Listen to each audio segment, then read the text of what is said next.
Je me souviens des clartés d'argent filtrant à travers les feuilles, des némétones secrets cachés au creux des forêts, où les prêtresses dessinaient des cercles dans la mousse et murmuraient aux pieds.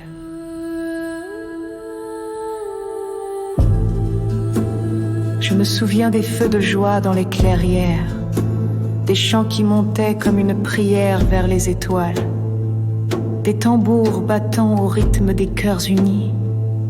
Nous dansions pieds nus à menu en l'honneur des saisons.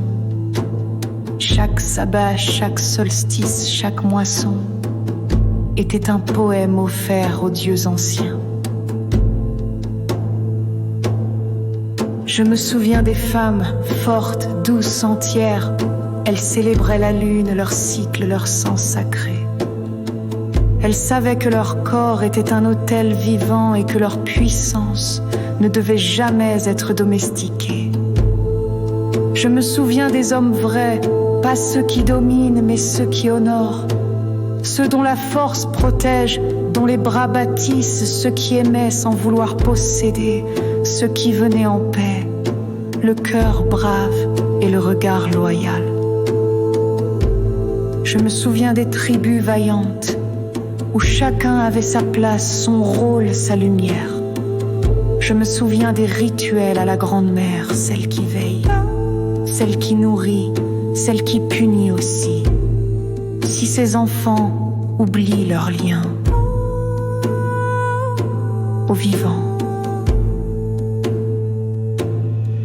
Je me souviens des brumes d'Avalon, du souffle des prêtresses voguant entre les mondes, de la déesse aux multiples visages qui se reflétaient dans les eaux du lac sacré.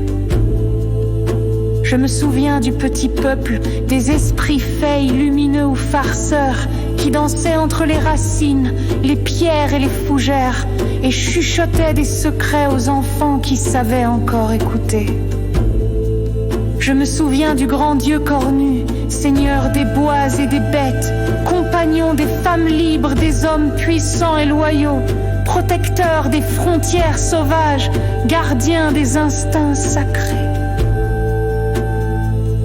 Et aujourd'hui encore, dans le fracas de ce monde, je n'ai rien oublié, parce que la déesse n'est pas morte.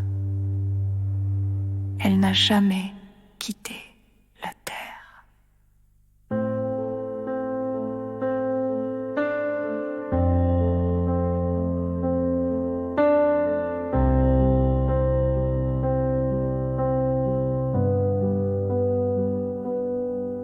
Elle vit là, dans les temples de pierre aux voûtes arrondies ou en ogive, qui touchent le ciel.